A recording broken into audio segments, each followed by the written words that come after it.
Hey Internet, this is Mark Dunlap, creator and designer of Save the Guy, a little game that you can play between your RPG gaming sessions.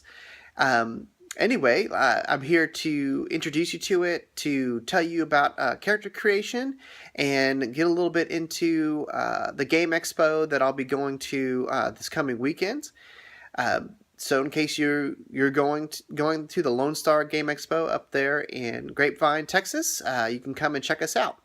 Anyway, Save the Guy is just a game that you can play. It's kind of based on D&D 5e rules loosely, and using Rory's story cubes as the main gaming mechanic. You can play these in between, like I said, gaming sessions. Say your GM can't make it or is sick, and you guys still want to get together and play. Say that a couple party members aren't going to make it either, and you really want to play today and not miss a game day. You can play several different versions of Save the Guy, and that lasts anywhere between an hour, 2 hours, to a full 4 hour game session. And jump right in and jump right out and not worry about where you were or what you were doing in your main game, or even when you leave Save the Guy, what you were doing then. So let me get over to the character cards that I have made and tell you about those there. All right, see you there. All right, what you're seeing before you is just a kind of a real quick draw up, mock up of a character for the Save the Guy Encounters edition. And as you can see here, we used Rory Story Cubes to develop the character. And so basically what you're going to get is you're going to get 6 of those cubes. You're going to roll them. You're going to pick 3 to make the character and 2 to make the abilities. And then you just make your character. You draw with the best of your ability to draw your character concept, your character idea. And then you kind of figure out what you want your character to be able to do. And while discussing it with the game master, the GM, you will develop your abilities. So you can see here, this guy is the rules lawyer and has the shot clock ability. Pretty neat abilities here. You see this guy's some kind of super fan of his whatever kind of sports team you want to think up of. You give him a name, you give him his abilities, and you're ready to go. That is one example. Here's another example of a character that you could create with the cubes. Again, all of these are examples that will be used at the Game Expo this coming weekend.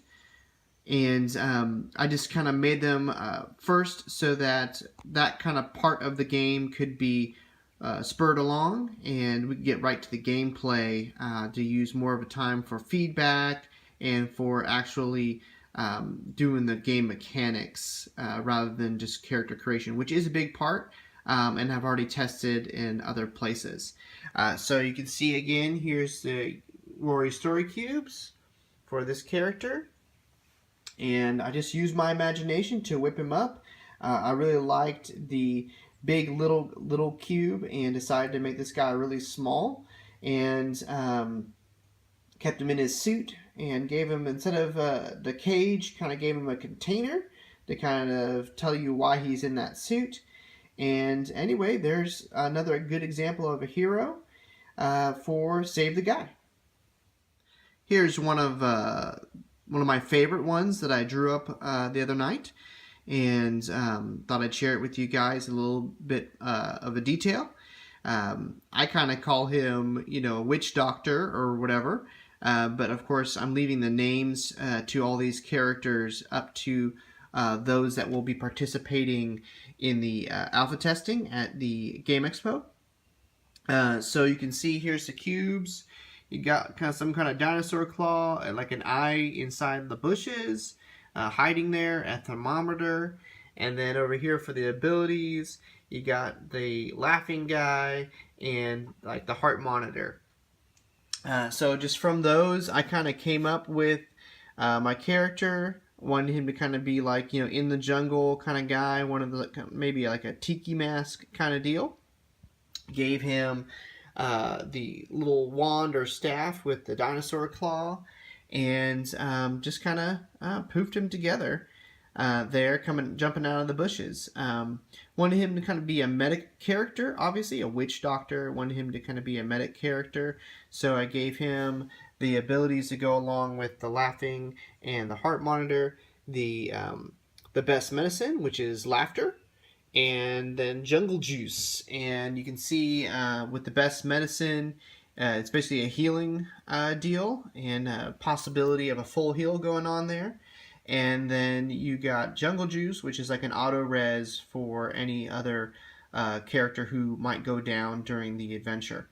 Um, Again, these are just out of your imagination. You'll roll 6 cubes, pick the ones that you like, and just really quickly whip up your character. It doesn't have to be this detailed, doesn't have to be this nice. I kind of wanted them to be nice for the character sheets that I'll be sharing with the group in the expo. This isn't the final deal. Gonna kind of take them in and Photoshop it a little bit and produce a cleaner sheet where there are fillable entries and the abilities are aren't hand drawn, but rather typed up, so it's a bit easier to read. All right, so next I'm going to quickly go through the other ones that will be there, and we'll get to know them just really quickly through images. All right, so the rest of these I'm just going to go over really quickly here. Again, this is one I kind of particularly like. It's kind of a space bug or something. You can see the cubes there, upper left-hand corner. Here's kind of a Goku, for those of you who know Dragon Ball, inspired character. Kind of lightning powers, doing a handstand. Okay, here, this one I kind of jumped the gun a little bit on the naming. Beast Boy is what I have here. You know, BB on the shirt there. Some kind of shapeshifter. And then last but not least, my little frog guy, little kind of roguish action going on there, and maybe a little homage to Critical Role Scanlan Shorthalt. You can see up there with the eye on the forehead. All right, so last character here is kind of Mastodon guy with a jetpack. You see he's got a badge there as well. So as you can see, all these characters are very different, very unique. Will be different every time you play as you roll for Save the Guy encounters. And hope to see you guys there at the Game Expo. All right, that was your brief glimpse into character creation for the Save the Guy Encounters game. As you can see, lots of different possibilities going on there, and you can use your own imagination to create whatever kind of character, whatever kind of hero that you want to make. Pretty soon, I'll be doing a video on creating the big bad guy that I will be using for the Gaming Expo, and so stick around for that and enjoy a little live action rolling of the story cubes and figuring out what cubes I want to use, going over a little bit of the abilities and attributes of the bad guy for the game. And then I will do a little stop, or not stop animation, but a time lapse of the drawing of the big bad guy. And you'll get to see my personal little process of doing that. Of course, each game master can go through their own processes and devising how to do that. So I hope to see you guys join me for that. And after that, I plan on doing some live play videos as well as going into depth the different aspects of the game, some more of the mechanics, and how the turns and rounds go for Save the Guy Encounters. I hope to get a video up about Save the Guy Dreamstalkers, which is kind of the full kind of on campaign version of the game, which you can still jump in and out of in your D&D Pathfinder RPG playing games with your own characters. All right, so this is again Mark Dunlap signing off, and I'll see you guys next time.